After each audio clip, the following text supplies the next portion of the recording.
You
ready to go? So I guess we don't have to get any more ready.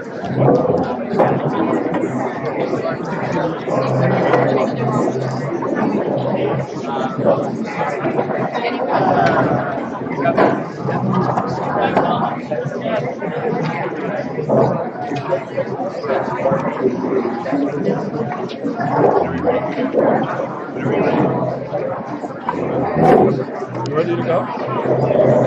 So I guess we don't have to get any more ready.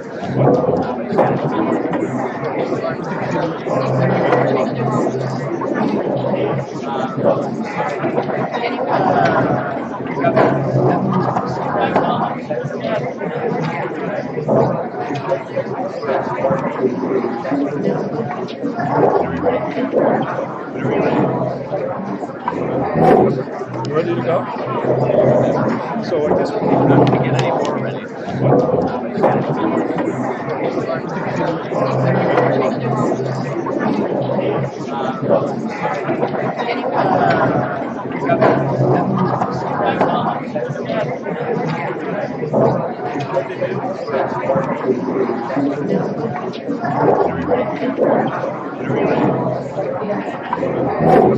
You ready to go? So I guess we don't have to get any more ready.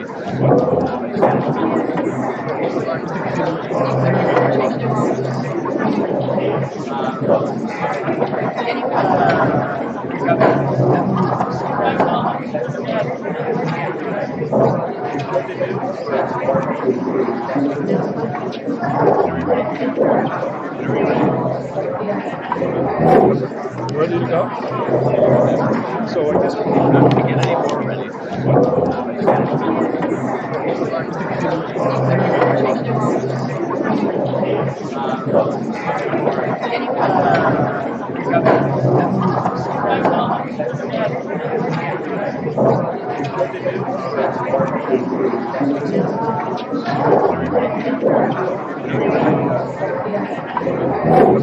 You ready to go?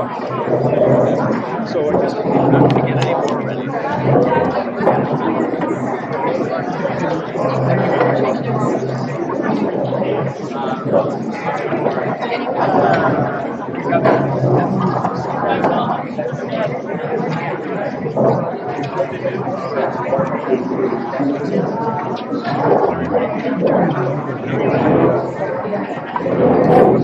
You ready to go? So I guess we don't have to get any more ready.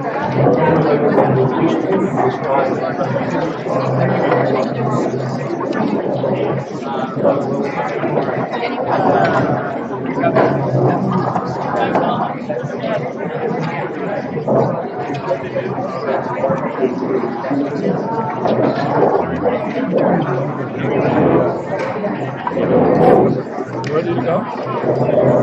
So I guess we don't have to get any more ready. In the age of we have a wonderful speaker tonight. Just a moment. I want to also welcome the street audience. We listening tonight live on Washington, D.C., Nebraska. we welcome everyone to the outside. Ready to go? And we certainly love it. So I just We welcome everybody to this program. And I'm excited in the age of faith that we are wondering what tonight is my name is Edward. I want to also welcome musicians and audience. And it really started at an experience I had in my life. I worked as a musician in a town and we welcome everyone in. We certainly love it. Thanks for my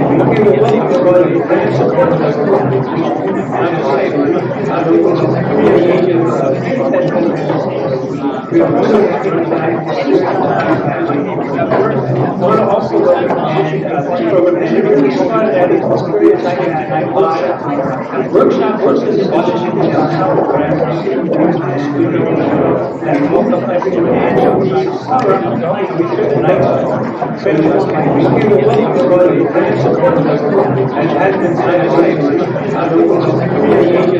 faith that we are wondering what tonight my name is Edward. I want to also welcome musicians and program. And it really started at an experience I had in my life. Workshop was as a musician in a town and welcome everyone in. We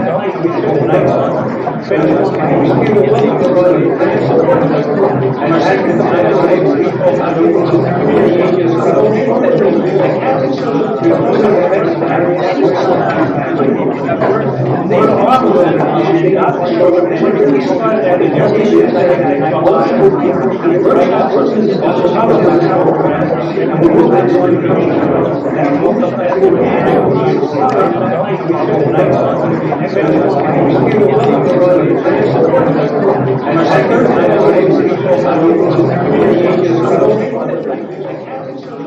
we were advised that to run this program, we really needed an action component. And the action is really twofold. One is we reach out to people in need of English skills to enter into these classes so that we can raise their English level proficiency to a point with our collaborator, which is Jewish Vocational Services. They have a program that will move people with adequate English skills into jobs. So our program is designed to take people who we reach out to, get their language proficiency high enough, and then help them find jobs through our collaboration with JVS, a wonderful, wonderful organization. So with that, and then the other part of that is we also invite people like many of you, people who speak English, many times people with a fairly good educational background, to really participate as volunteers. If anyone has any interest in volunteering in that, just let us know on the way out and we'll take your name and we'll contact you. We need volunteers to help us run this program. All you have to do is know how to speak English. The program is an immersion course in English, so you do not have to know another language. Okay, with that in mind, I want to introduce a speaker that I met perhaps 10 years ago, Thomas Massaro. Tom is currently a professor of moral theology at Fordham University. He is a Jesuit priest from the Northeast Province, which means the east coast of this country. I am a Jesuit priest of that same part of the world. And we both hail from New York. So you'll hear it in the way we talk tonight. If you think I'm bad, wait till you hear Tom talk. Okay. So Tom also has been has taught moral theology at the Weston Jesuit School of Theology in Cambridge, Massachusetts, at Boston College, and at the Jesuit School of Theology at Santa Clara University in California. He holds a doctorate in Christian social ethics from Emory University, and he has published numerous books and articles, and perhaps he'll mention some of them tonight. But we are privileged to have him come here tonight to really open up Catholic social teaching to us in a time where our current Pope is really beginning to reintroduce this to the Catholic Church. So Tom, we're delighted to have you, and please come on up. We'll have a talk for 40 minutes or so, and then we will have questions. So thank you, Tom.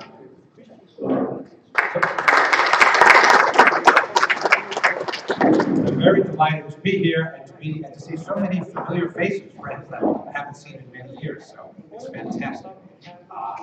My only reservation is, why are you here? The Red Sox first pitch is in about 10 minutes. It's only a few blocks from here. The Boston Bruins, I believe the referee is dropping the puck for the first game of round 2 of the playoffs. Go Bruins and LA hockey. So you've chosen to come to this event. So I've got some real competition, but I won over some people. I am delighted. So I think there's 2 reasons why someone would have chosen this talk as opposed to a hockey game, a playoff game, or a baseball game. I think one of 2 reasons drew you here. First of all, you're someone of a Christian and especially a Roman Catholic faith that wants to make more sense, have come to a fuller understanding of your faith. And the logo behind it, a faith that does justice, is very much what we're going to be addressing today. How do we make the Catholic faith more active in the world, bringing about a social change? Another set of people, a second reason for coming to a talk like this is, even if you have no interest in Catholicism or Christianity or faith-based reasons, maybe you're here because something is bugging you. Is something bugging you? Something bothering you? We're going to be talking about social justice. And I suspect that most people, if they keep their eyes and ears open, are very cognizant of social injustice. When people are excluded, think of people's voting rights being excluded by voter suppression.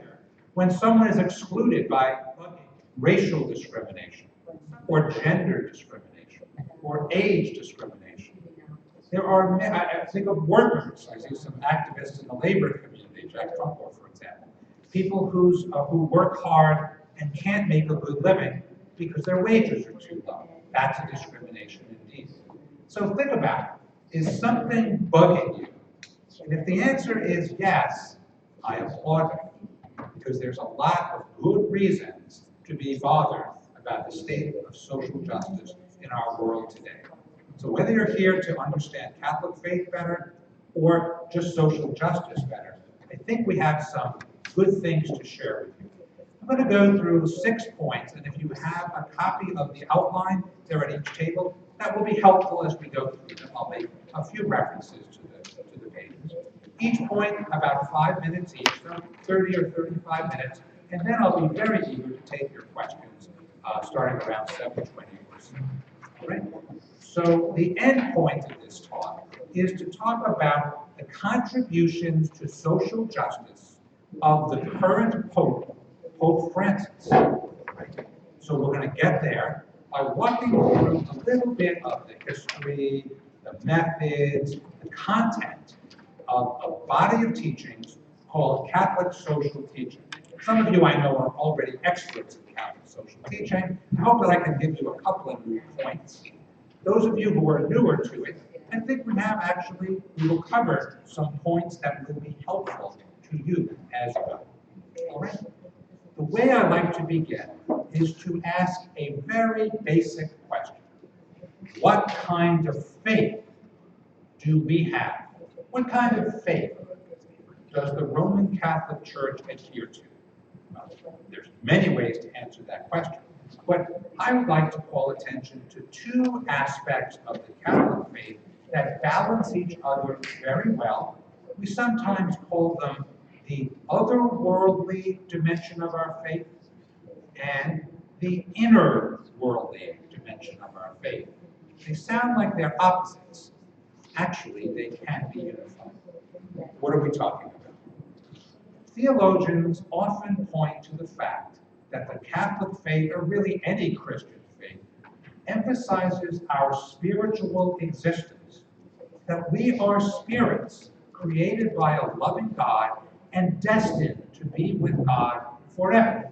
We call it in heaven or the afterlife. We say that our ultimate hope lies not in history, but beyond history. We are oriented to the end of time, and our true home is in heaven.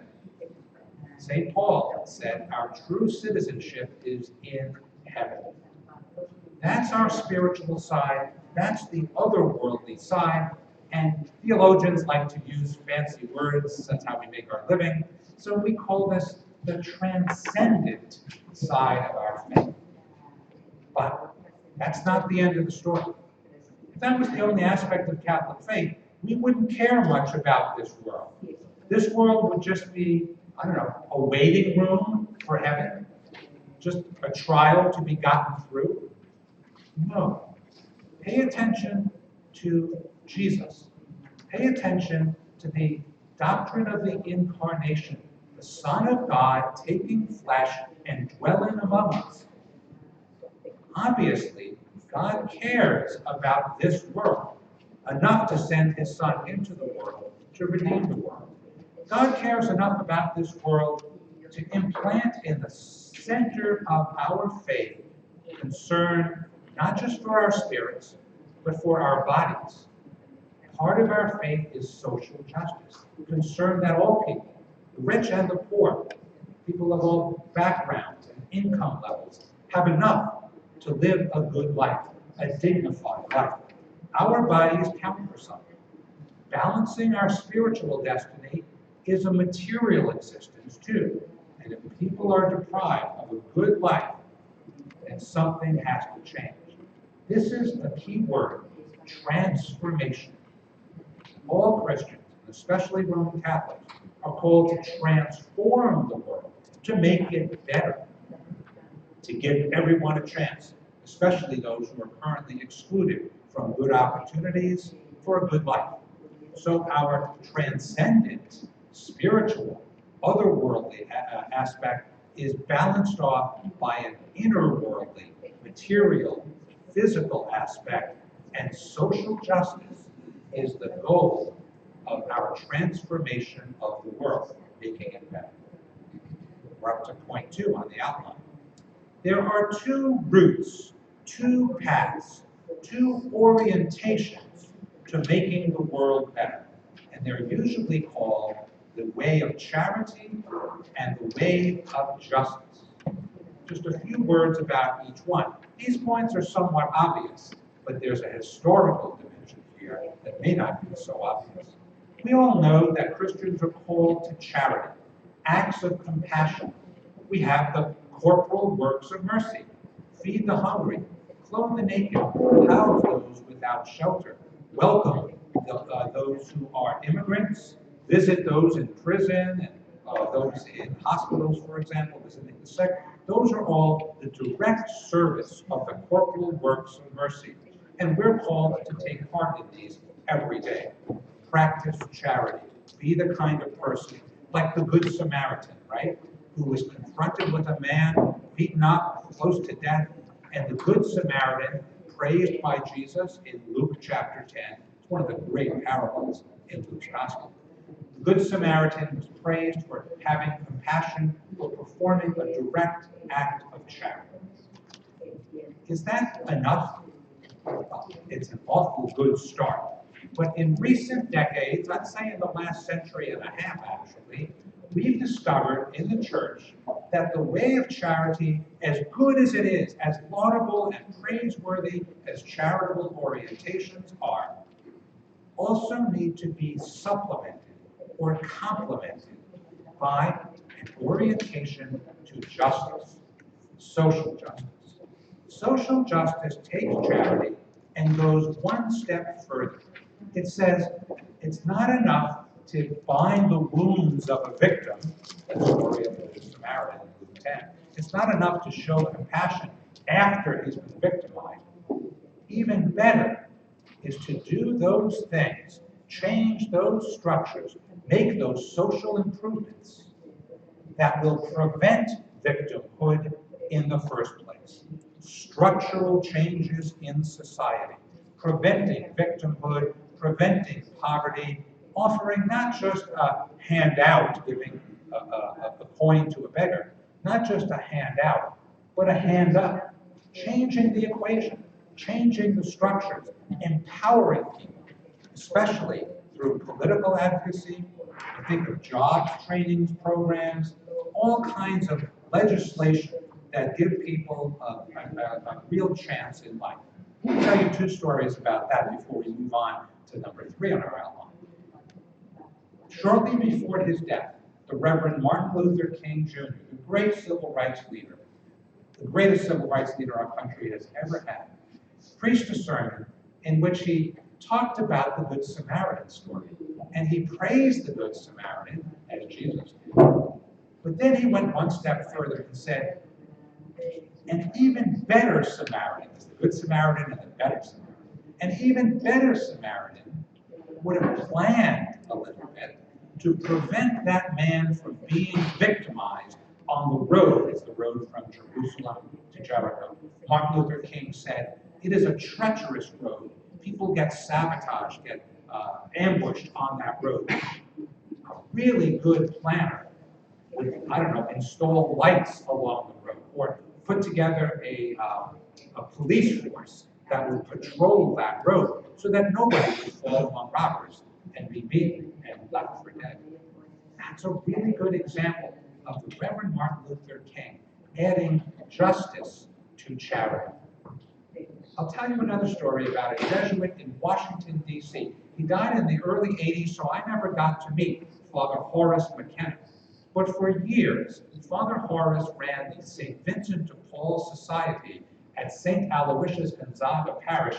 It's 8 blocks north of the Capitol, so it's in the center of Washington, D.C.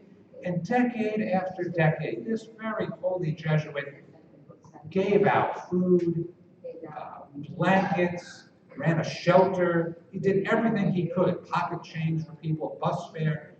And he was discouraged that the lines for help kept getting longer.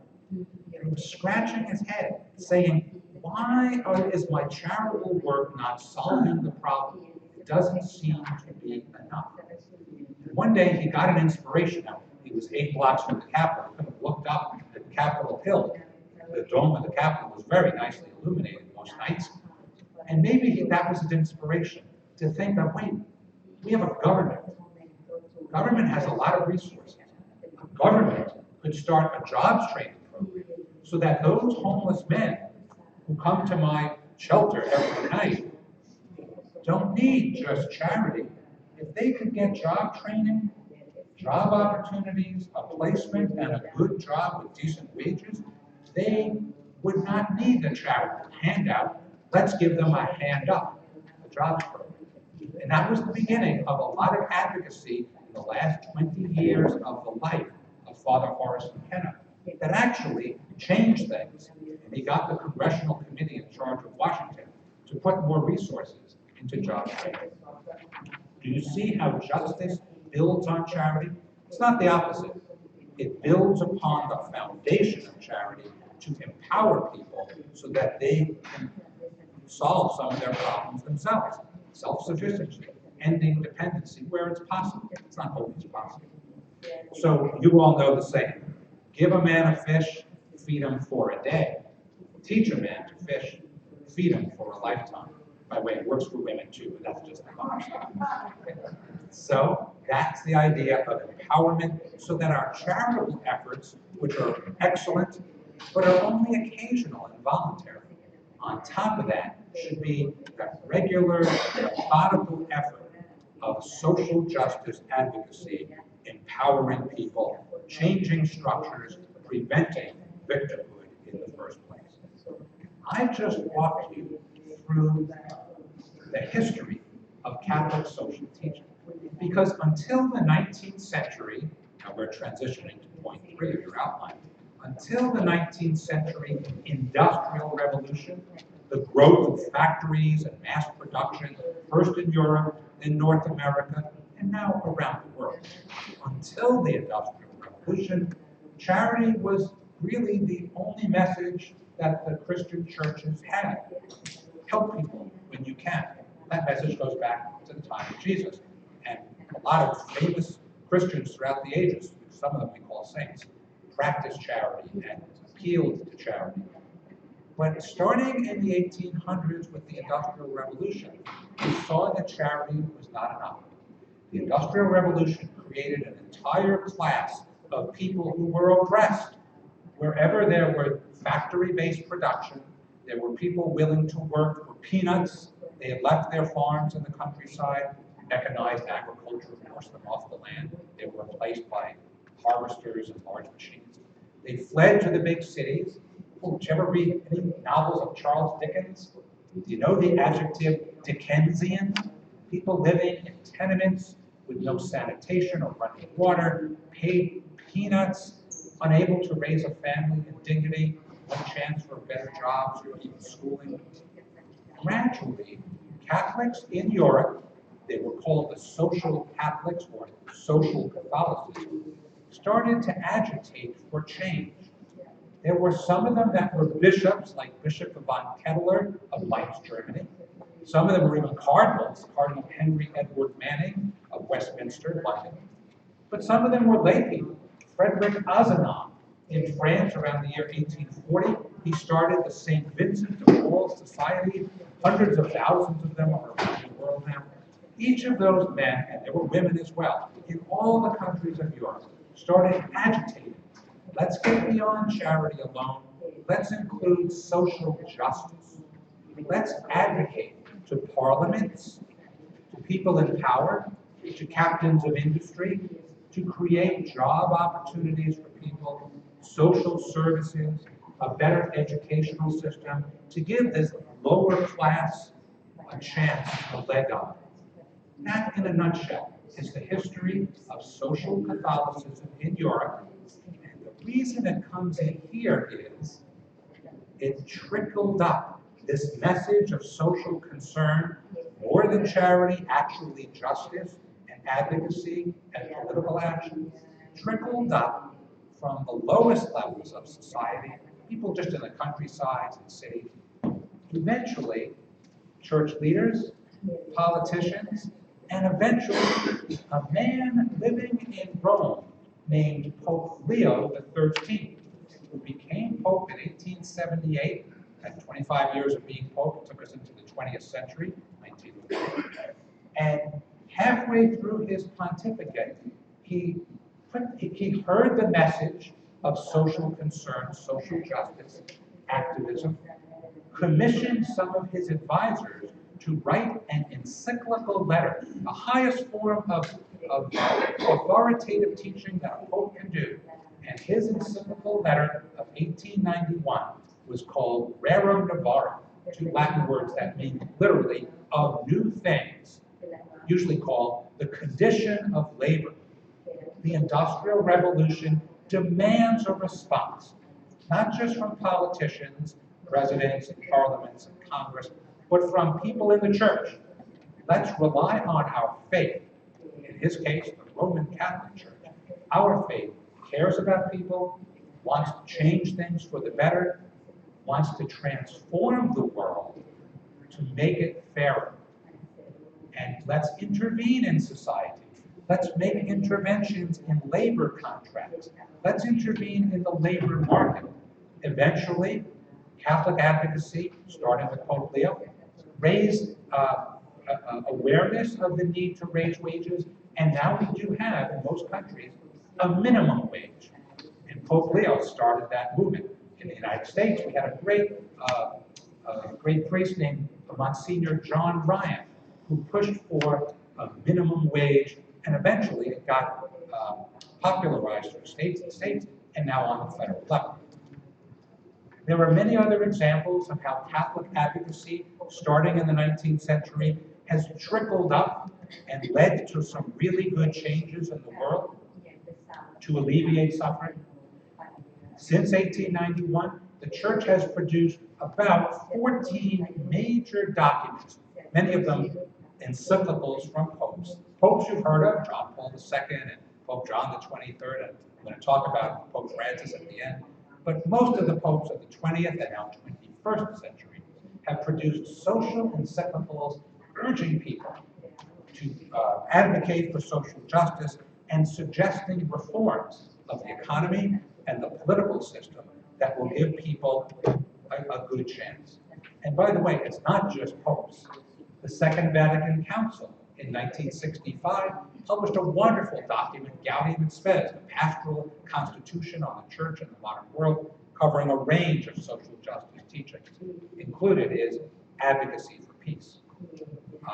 Synods of bishops have published documents. And here in the United States, like most countries, we have an Episcopal conference, a regular gathering of bishops. We have over 220 bishops in the United United States, and they gather regularly, twice annually, and they have produced, it's not called encyclicals, pastoral letters on social justice issues.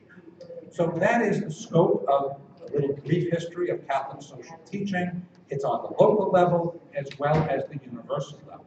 Oh, and by the way, if you're one of those people that bugged by a social justice issue but may not emphasize the Catholic faith, there's a lot of overlap between the social justice message of the Catholic Church and the full range of social movements. Think of the peace movement. Their drive against militarism for diplomatic solutions, soft power rather than the hard power of guns and ammunition, overlaps with the Catholic Church's message on peace building. The environmental movement overlaps with the Catholic position, especially strong with Pope Francis and his encyclical Laudato Si from 2015, to preserve the environment. You could go through a full range, labor movement, a whole range of social movements for labor justice and ecology, civil rights. They all overlap with the agenda of Catholic socialism. Moving now to point 4 on my outline, just a few words. Theologians make our living by using fancy words, so don't be thrown off by the word methodology. It simply means, how do you go about it? What steps do you engage in before you come up with a social teaching? Well, it's pretty obvious methodology. It's probably the most obvious methodology that anybody has ever imagined. And it goes by the 3 words, see, judge, and act. In Spanish, ver, juzgar, actuar. There's a lot of Latin American influence in this methodology. I'll give you the simplest example from my own life. I only have one plant. I have a brown thumb. I really don't have a green thumb. But once in a while, I look across the room at my poor, spindly houseplant, and I notice a little brown around the edges. So what do? To my great credit, I see the brown. Sometimes I even feel with my finger, I feel how dry I've allowed the soil to get. There's some neglect on my part. See. Then I make a judgment. The middle step is judge. Oh, this plant is in desperate need of water. And if my judgment stopped there and I didn't do anything, I would have accomplished 0. We wasted some brain cells. To my everlasting credit, I occasionally actually get out of my chair, fill up the water can, it's a very nice water can I have, and put the water into the plant. What have I done? See, judge, act. Same thing on a larger scale for social teachings. We see a need, for example, starving workers in 19th century Europe, industrial revolution oppressing people in Dickensian conditions.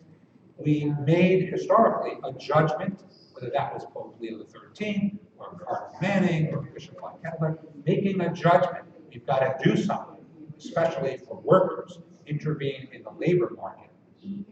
That's the judgment. And then acting. The church, usually publishing documents, or starting a commission, or sending some delegates up to Congress. That's what Father Horace McKenna did in Washington. And actually, the U.S. Bishops' Conference in Washington has 4 paid lobbyists who, every day, their job is to go from the headquarters of the Catholic Center there, the Conference of Bishops, and to go down, they usually ride the red line, it's hard to find parking in the Capitol, and they lobby, they advocate for common sense things, like more social services, better treatment of workers, more peaceful. So that's see, judge, and act. And the expanded version, and think of these service trips. You may know students that go to Appalachia during spring break. Fordham, we just had that group, or people go abroad. What do? They see, judge, and act. They have a little more complex way of putting it. They insert themselves, first step like seeing is insertion. Go someplace like Appalachia, although you're in Boston, right? A lot closer if you're looking for people in need. Mattapan, Dorchester, Roxbury, you know the neighborhoods. Insert yourself at a place where you can do some good. See the problem. Secondly, judge.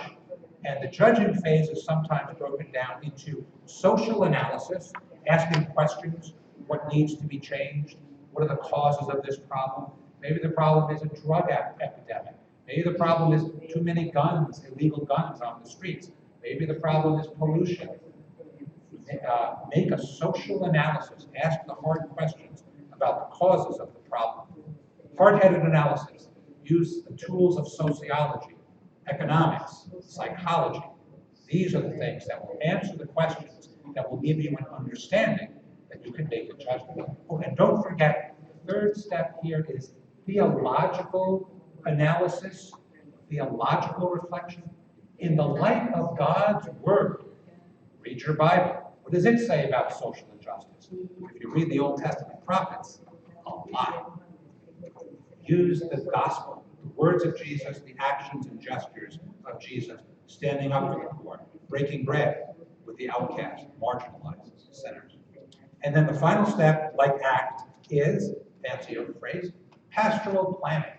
If you work in a parish like St. Cecilia's here, or any number of parishes that you come from, you would probably have some pastoral planning. What can we do to increase things? We sometimes call the See, Judge, Act methodology the pastoral circle. I like to call it the spiral, because a circle ends up exactly where you started, if you just use a spherical circle. A spiral doesn't end up exactly where you started. It ends up hopefully going higher, and higher is better. You get a better understanding. You reinsert yourself. You make new judgments. You make a better plan than you had last month or last year. So pastoral circle, yeah. Pastoral spiral, even better. We learn over time. So that's the methodology of Catholic social teaching, and I think it's mostly common sense. If you were to ask, what is the content of Catholic social teaching, and I'll go through this point 5 on my outline very quickly, it can sometimes be divided into these 9 or so themes. People have longer lists. First, human dignity and human rights. Every person has immense dignity, and we must respect the rights of all. Equal dignity for all people. Secondly, balancing off that individual side is the social side. Do we have solidarity, common feeling, fellow feeling for our neighbors, even people we don't meet, migrants, people suffering in other lands? That's solidarity. Do we advance their common good, not just my private interest, but the common good of all people? Do we allow participation of all people on an equal basis? So that second bundle, solidarity, common good, participation. A third theme is family life. Time and time again in the documents of Catholic social teaching, there's concern about the well-being of families, the challenges that families face, the economic pressures, the social and cultural pressures as well. A fourth theme is about government. The Catholic tradition has a very high regard for government. Government can do some things, and I gave you some examples of advocacy. People going to the seat of government, lobbying Congress, Pope Leo appealing to government leaders to intervene to help the workers. It's old news, but it's current news as well. We also have a word, subsidiarity. So we're not big government all the time. Government isn't always the solution. National governments intervening all the time. Proper level. Subsidiarity means a lower level when possible, higher level only when necessary. But sometimes it is necessary to use national action to get things done. The fifth theme is property ownership. Catholic social teaching, a constant supporter of private property rights, but rights come with responsibilities.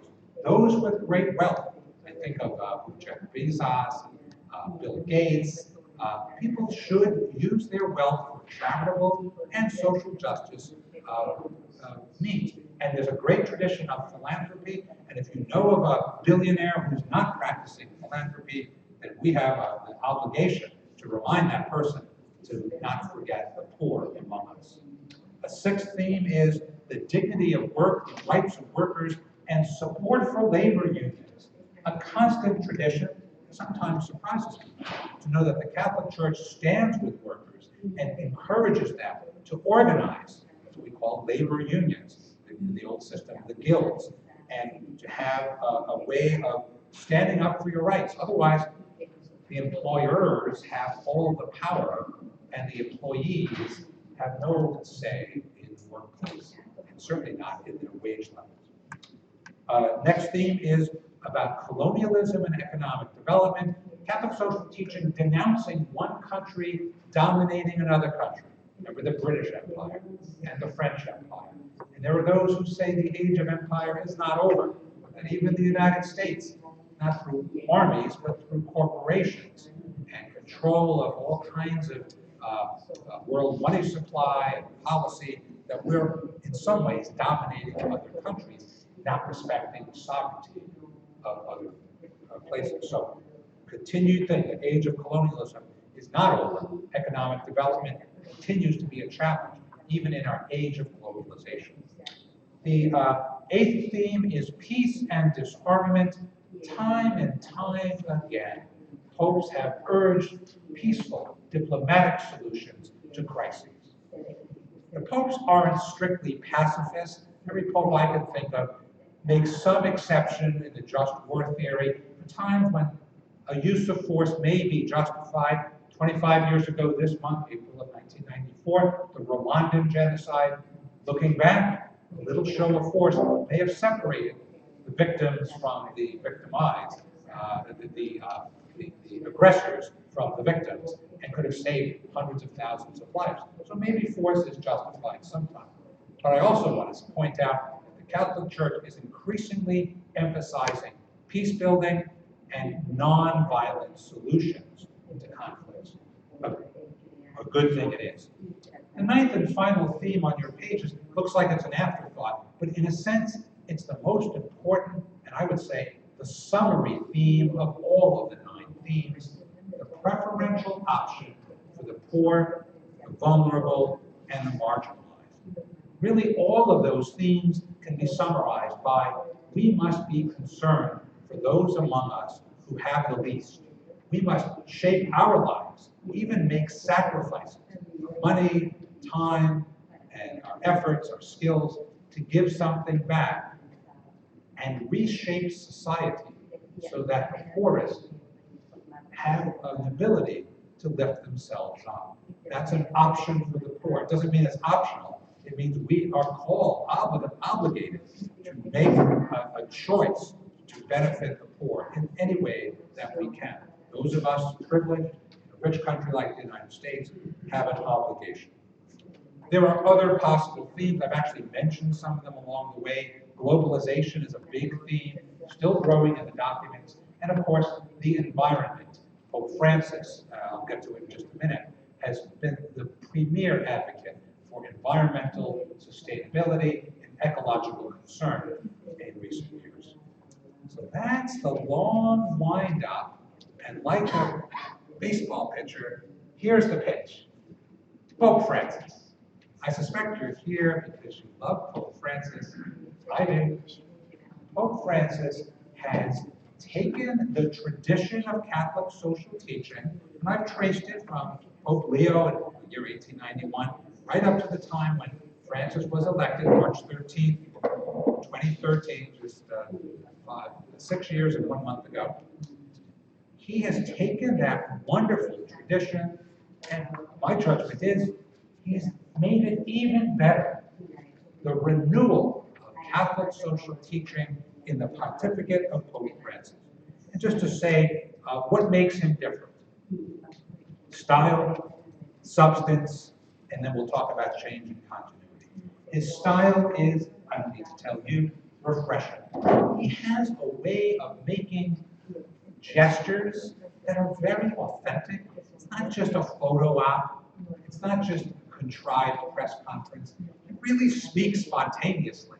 And he prefers to speak to people in their neighborhoods. That's why he travels all over the world. He doesn't just go to the Congress of every country. He spends time in prisons and shelters and places on the border where people are suffering, waiting to be migrants and to be accepted by another country.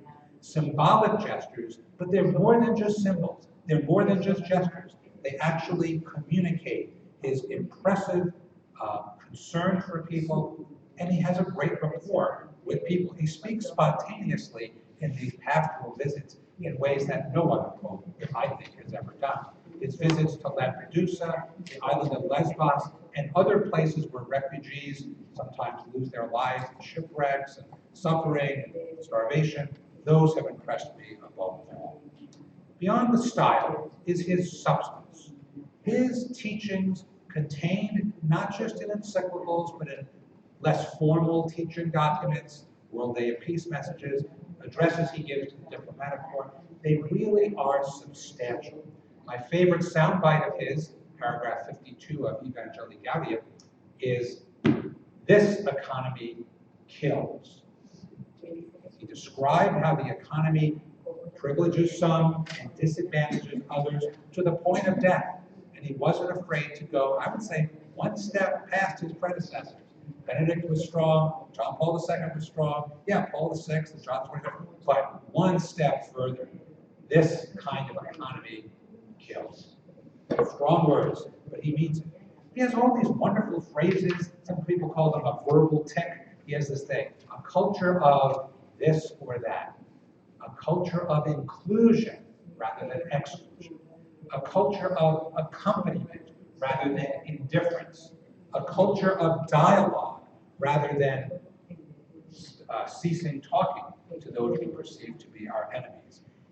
One diplomat said, I believe that this Pope will go anywhere and talk to anyone to bring about peace. Did you see what he did last week when the leaders of South Sudan, a country in civil war, they visited the Vatican, he made them pray with him, and then at the end of the pastoral visit, he kneeled over, bent over, pretty good for an 82-year-old man, he's more nimble than me, and he kissed their feet, begging them to keep the diplomacy going, the negotiations that could end that horribly violent civil war.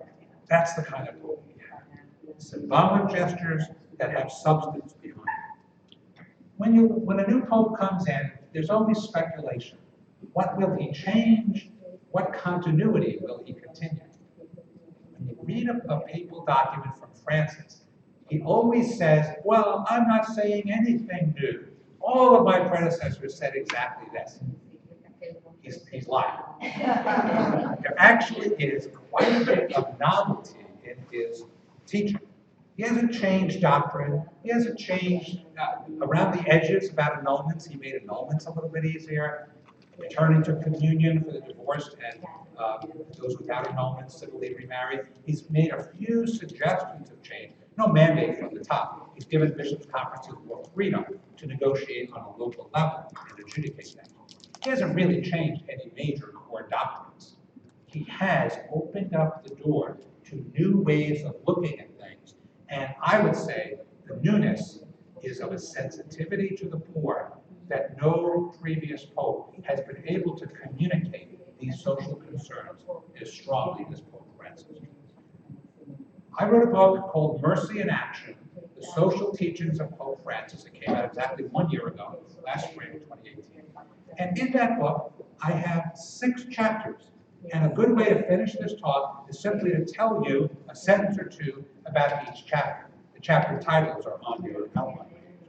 The first chapter is about economic justice, where Pope Francis talks a great deal about the dangers of economic inequality, the vast concentrations of wealth that are causing corruption, not just in American society with its billionaires, but in all societies around the world. He calls attention to the need we have to spread the wealth out more and not to rely on unregulated markets that tend to concentrate the wealth at the top of the pyramid to the detriment of those at the bottom. It got worse after our crisis in the year 2008, the financial crisis.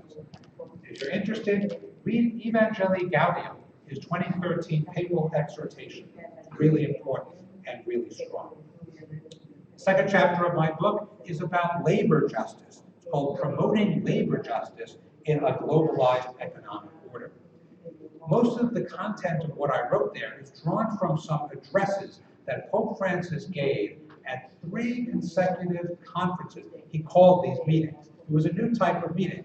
It's called the World Meetings of Popular Movements. And he had people come to Rome on 2 occasions, and once he went to Bolivia, to give an address to labor leaders, civil rights leaders, community organizers, all kinds of grassroots organizations. And he talked about how workers need help, workers need advocacy, and the church can be a good partner with the labor movement around the world. Labor justice. A third theme of Pope Francis is about the environment. His major encyclical from the year 2015, Laudato Si, on care for our common home.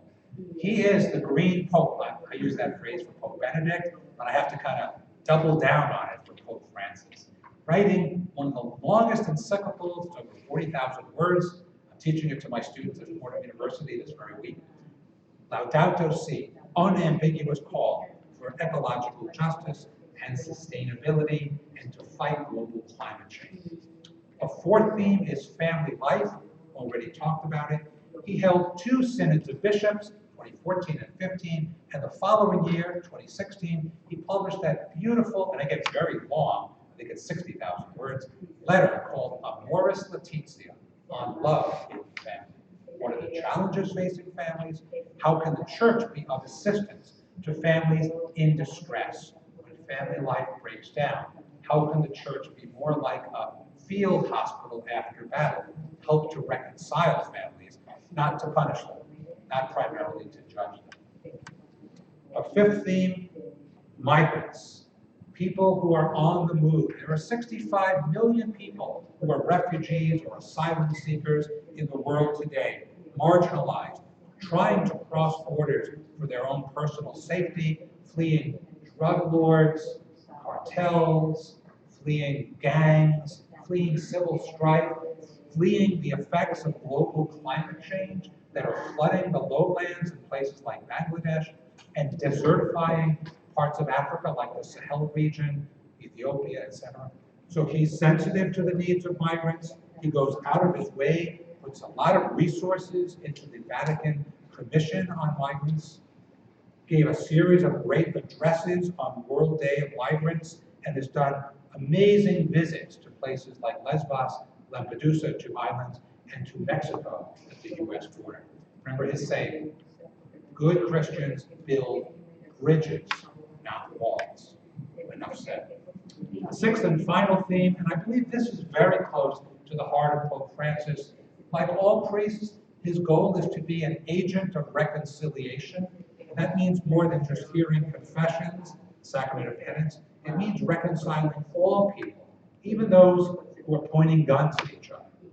The church has a long tradition of peace advocacy, and in our tradition, peace building, conflict transformation, these are imperatives of the gospel, because that is what Jesus was doing. Peace I leave you, my peace I give you. The farewell gift of Jesus, who calls himself the Prince of Peace. That's in the Gospels anyway. So Pope Francis takes up the mantle of Saint Francis of Assisi, one of the first great peacemakers in Christian history. We all know the peace prayer of Saint Francis, make me an instrument of your peace. In the year 1219, towards the end of his life, Saint Francis of Assisi got on a boat in Italy. I don't know how he did it. With one other Franciscan friar, rode all the way or somehow got to Egypt and appealed to the Sultan in Damietta, Egypt, to stop the fighting with the Christians, the Crusades that were going on. Pope Francis, I think he chose his name to imitate Saint Francis of Assisi, his love of nature, his love of the poor, but especially his love of peace. So that is a major topic, and if you're interested, read his annual World Day of Peace messages. They come out January 1st of every year, appealing for peace and especially for disarmament. When he came to the US Congress and the UN back-to-back in September of 2015, he gave powerful speeches, each of which were geared towards convincing the US Congress, convincing the UN General Assembly to stop the global arms trade. He called it, we have blood on our hands if we participate in the global arms bazaar. Small weapons, large weapon systems that are fall into the wrong hands. And they cause terrorism, they cause death and destruction, especially to the poor. So I've marched you, I've achieved all my objectives here. We've covered all 6 points, and only a few minutes over. I've marched you through 6 major themes of Pope Francis: economic justice, labor justice, ecology, family, refugees, and peace, those 6 chapters of my book, Mercy in Action. But I hope you can see how they build organically upon the tradition of Catholic social teaching, previous documents of popes and synods of bishops and bishops' conferences like our United States Conference of Catholic Bishops, that it comes out of a methodology. It really comes out of a history of social concern, combining charity and justice, and ultimately, it's grounded in the 2 aspects of Christian faith. Yes, we're pilgrims on the way to heaven. Spiritual destiny is the most important thing, but never at the expense of neglecting our physical world, denigrating either our bodies or others' bodies, the needs of other people who are trying to attain a good life, a life of social justice. So that's the end of my remarks, and I'll take your questions. Yeah, first, let me just thank Tom. I mean, that, from my perspective,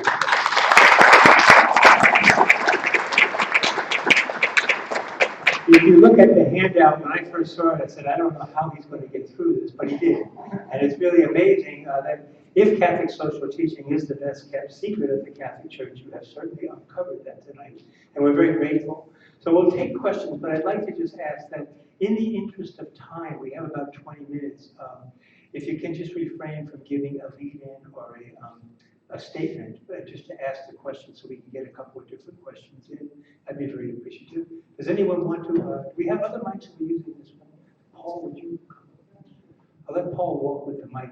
If while people are thinking, I'll ask just a starter that when Pope Francis came in, and still to today, there is great optimism by a certain segment of the Catholic Church that things would change. Social teaching would be opened up again to a generation of people under 40 who really never heard very much. And yet, there isn't the other side of that where people will say, the trickle down may not happen because at the other end of this, there are local parishes, not St. Cecilia's, which I think really has opened up to this kind of dialogue, but there are other parishes that are very resistant. So I just wondered if you would comment on that. Yeah, there's always resistance to Catholic social teaching because it entails sacrifices. Sacrificing for the common good. So it never surprises me when there are people trying to either warp or ignore or steal for their own side Catholic social teaching. People who use it to, justify whatever they want to do. So yes, resistance and a danger of tainting or warping. Pope Francis is really good with young people. His first trip outside of Rome, I believe, in the summer of 2013, was to go to the World Youth Day in Rio de Janeiro, Brazil. He loved being with the youth, and he's come into several since then. He just published his own apostolic exhortation. It's called Christus Vivit, Christ is alive. And it's addressed, again, it's pretty long, it's about 25,000 words. It's addressed to the young people. It's his reflections on the most recent synod of the youth that just happened. So yes, it's a concern that Pope Francis may not be reaching the youth as much as he might, but I do believe that he's doing a good job, always room for improvement. Hi, thank you very much. I'm interested in access, say, for example, to higher education. So we talk about widening access, social inclusion, social justice, and then once people have got in, we don't look after them well enough to think about whether they're retained or what their performance is like. Similarly, with women in the workplace, you see women included in the workplace, but gender pay gaps. So I'm just wondering, sometimes do we think tick, job done, and not think about the life cycle of some of these transformations that you're talking about? So maybe. Well said. There's an old distinction between formal rights and actual rights. So formally, yes, we need to advocate that everybody has access to education, healthcare, etc. But those are basic goods, and it's on paper everyone has those rights. But what do we do, as you say, to actualize them? And that usually includes not just a startup, but in it for the long haul. How do we sustain? And so at the university where I teach, Fordham University, there's an entire program for freshmen and sophomores, I'm just getting to know it, about retention. So giving people opportunities. I'm very sympathetic to arguments that there's still a glass ceiling for women in the workplace. So few women actually get to the very highest levels of CEO and corporate directors and this and that. There seems to be, again, this glass ceiling. I love that imagery of shattering the glass ceiling. But is it real? Is it just a very rare exception of women in the workplace? So absolutely. So let's emphasize sustaining not just the feel-good beginnings, but being in it for the long haul. So that's the difference between an actual right that you put resources in and invest versus just a notional formal right. Thank you. That's a very perceptive question. And it's actually a follow-on to that. Excellent taking us through all this counsel. Did you cover in your book the impact investing? Because that, to me, is one of the huge novelties of Francis. He has embraced the idea of mobilizing finances, not just the philanthropists you mentioned, but the whole Catholic Church, instead of just putting money into do no evil, but actually building businesses for sustainable solutions. So in my book, I only talk about that in regard to the environment, which I believe is in chapters 4 of Laudato Si, chapter 5, Lines of Approach and Action, where he talks about these kinds of investor impact. But, and maybe I need to add some paragraphs to my book. Absolutely. If your Fordham University has a student group, and there's a Catholic impact investing movement. Pat's question calls attention to the fact that the church is not just a global speaker, an economic, what's the word, kind of a mouthpiece. The church actually, because it has thousands of employees and it has lots of assets, it's also an economic actor. And even if it's not as big as ExxonMobil, the largest corporation in the United States, it is has the power of example. And if Catholics treat labor fairly, other issues, ending gender bias, but also invest in laudable corporations and mutual funds, et cetera, then that impact investing sends a message even beyond this. It's like sends ripples out on the pond, even beyond the actual dollars that are at stake in the church's investment. Thank you. Thanks, Father Tom. You really covered a lot quickly. I'm wondering if you could say a little more about organizing. You touch on it, as you go through here, both from Pope Francis and, starting out the Renewal and Moral. But many times, it seems in our country, we have kind of gotten away from organizing and denigrate unions. And I'm just thinking about what's happening with researchers, like with the teachers' strike, or recently here with Stop and Shop and an area of workers. I wonder if you could say a little bit more about that, and also the church's responsibility, and also what are some things that you as we go forward. Yes. I am shocked at how low, how diminished the labor community is in this country. We're down to 7% of the private workforce, outside of government and teachers unions. Only 7% of the workforce of private industry is unionized. And the other 93% of people who are salaried employees anyway, depend upon the leadership of the labor unions to do the negotiating that sets the trends for wage levels. So it's never been lower in our lifetimes, and we need to build it up. There's always new challenges for the labor union, and I'm not up on all the new challenges, but I think your question referred to one of them. There are law firms that specialize in union avoidance, right? And I would say they use dirty tricks to try to persuade workforce members not to sign in for the union, not to vote, to organize, to have an initial contract, for example. And these are really concerning things. That's not the fair, what they call the scales of justice are not fair when there are people putting their thumb on the side of the scale that discourages unionization. Workers, by the basic right of a free association, it's the right of free association is in all the Catholic social teaching documents. It's in the United Nations Declaration of Human Rights from 1948, and it's in the U.S. Constitution. We have the right to assembly, the right to organize, the right to talk to people that can band together and advance our economic interests. So Absolutely. There's always new challenges. So thank you.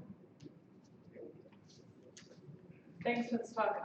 One thing I was thinking about as you were talking, you mentioned this responsibility that particularly people with immense amounts of privilege have, especially in responding with a lot of these principles in mind.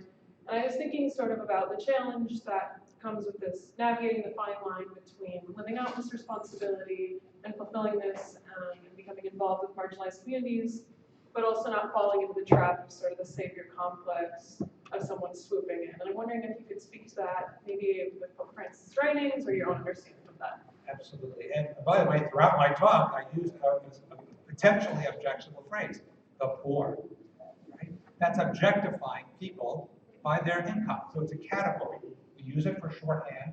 And when I check myself, I try to use other circumlocutions. Those who are marginalized, those with low incomes, those of less resources, members of under-resourced communities. Very good point. Let's avoid the objectification of any category of people, and especially those with lower income. So that's one challenge. Another challenge is, going, and I encourage, didn't I say the word insertion? Insert yourself in challenged communities. Often that's geographical. You'll go to Appalachia. A lot of the students go there on spring break, and they do really wonderful work. But the best versions of those, we call them short-term volunteer programs, the best versions are the ones that invite the students, young people or people of any age, to reflect that we aren't, whoever you are, there, but for the grace of God, go on. We're not different in kind from someone who happens to lack some resources. So breaking down those barriers, breaking down the categories, not objectifying those in need, and seeing our human commonality. That's what it boils down to ultimately. So those are really hard to do. I find myself slipping back into it all the time. Let's avoid the savior complex, the Messiah complex.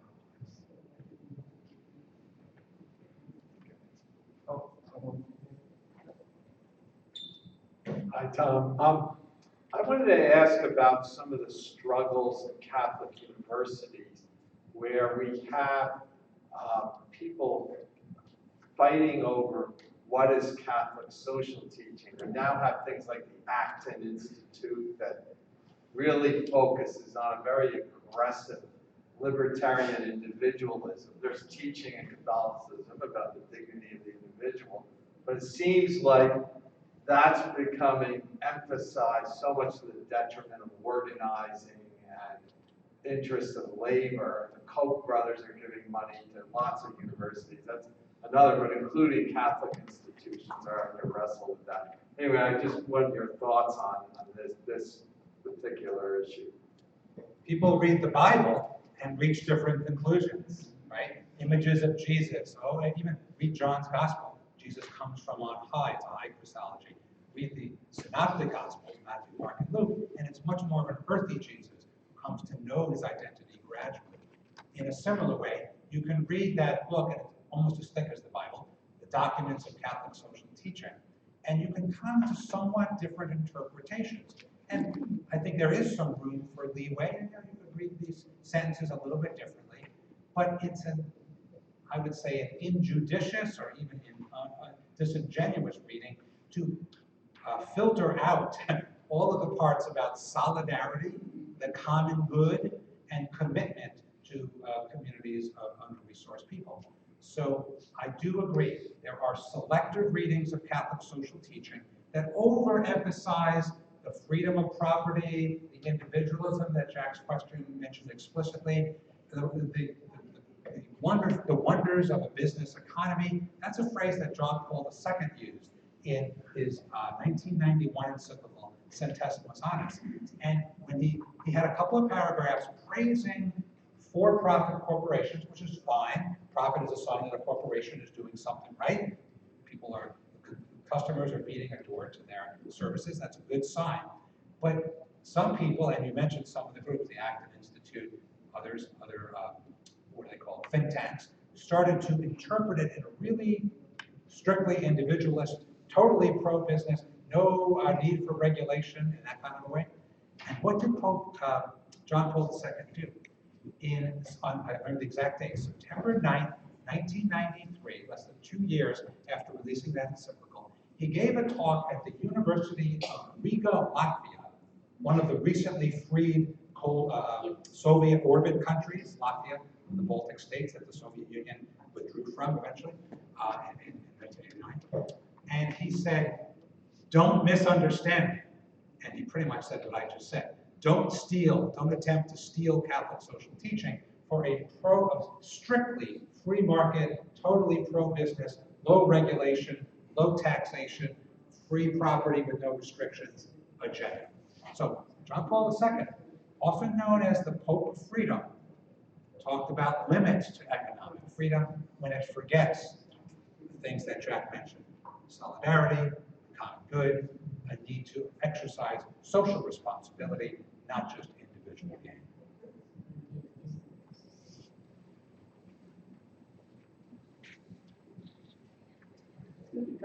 Nobody else is saying anything. But what is some of your?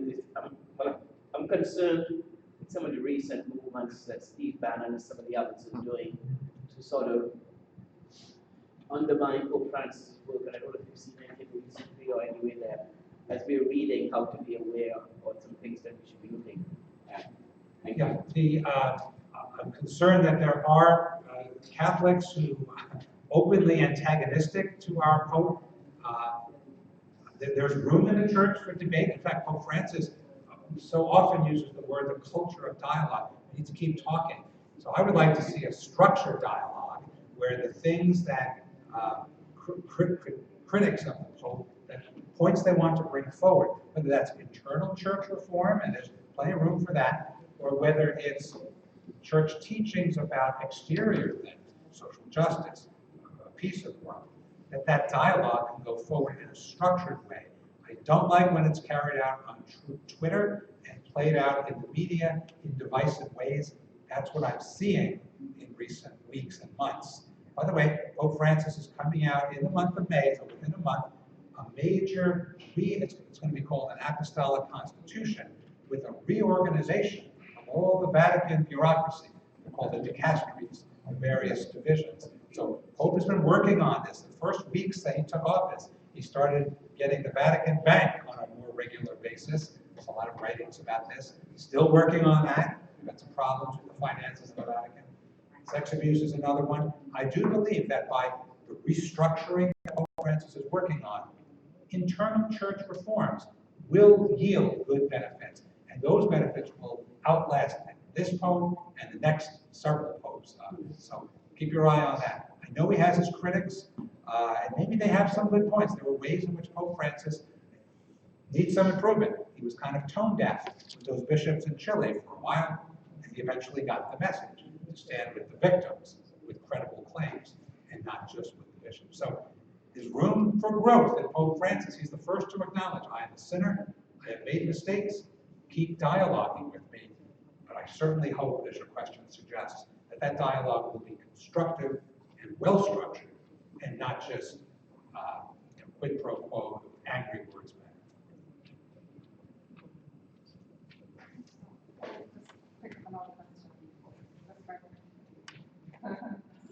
I'm just really interested, you mentioned sustainability a number of times, and obviously it's a major article.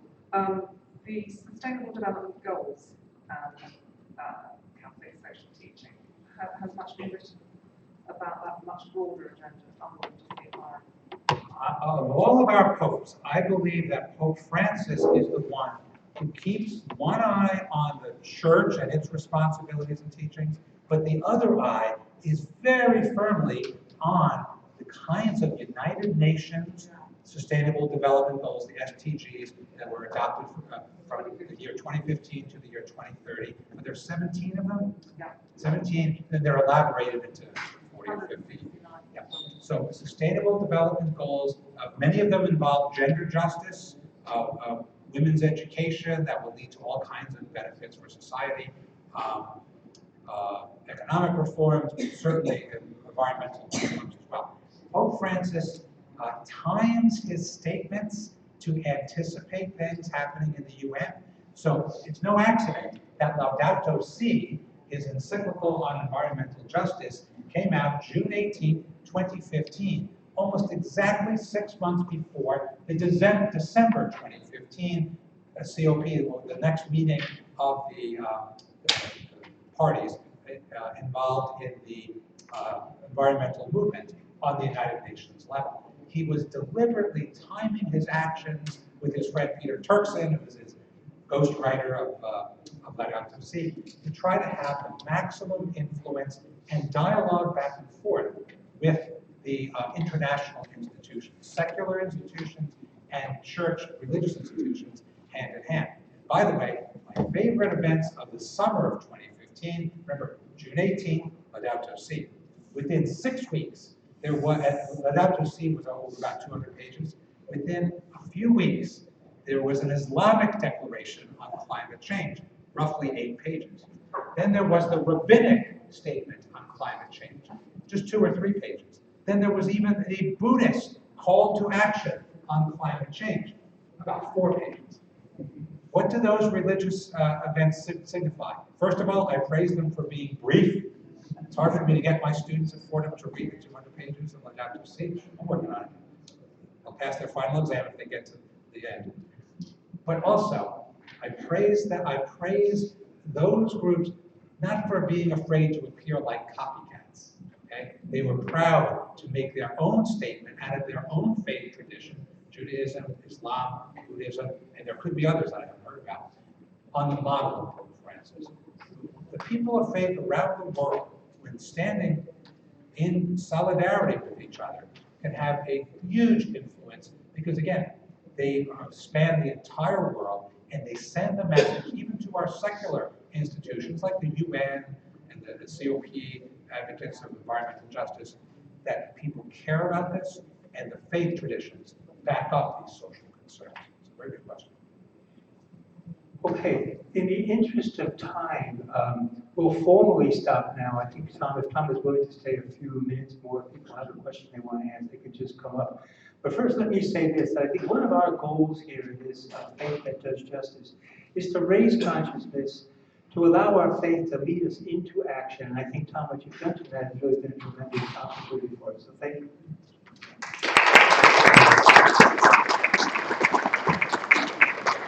We are very appreciative. I want to thank our audience that is here tonight. I want to thank our streaming audience for being with us. A couple of things to close up. One is May 15th, we will have our final community meeting of the year in a downtown Marriott hotel at 275 Tremont Street. It'll be on inequality and poverty and inequality in society in Boston. We will have a very good panel, and if you're on our, if you signed in tonight, you're on our list, and you'll be getting an advertisement about that. We really encourage you to come. Please invite people to come with you. We're trying to build an audience that is open to all faiths. We're here to try and respect the dignity, the honor of each one's faith, so that we can try to walk together. As Tom talked tonight about a society that works for everyone, that's just for all God's people. So with that said, the final thing I want to say is that, believe it or not, these meetings do cost us money, and I'd like to just ask you to be considerate. There are envelopes on tables. If you could take one, consider donating and helping us defray some of the costs for what we're doing. We would be very appreciative. But we do appreciate you being here. We thank the streaming audience, and we look forward to seeing you May 15th. So have a good evening and good spring. Thank you very much.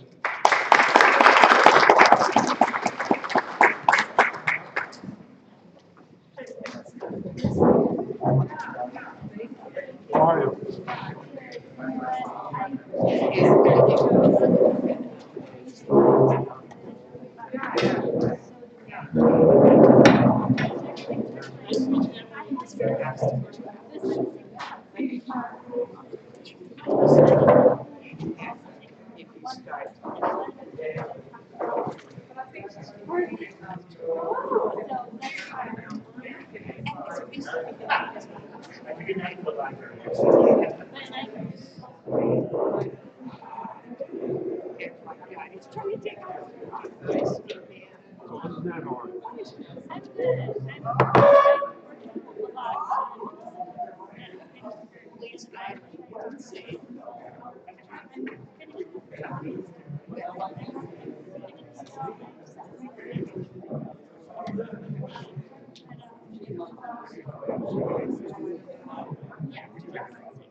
Yeah, so I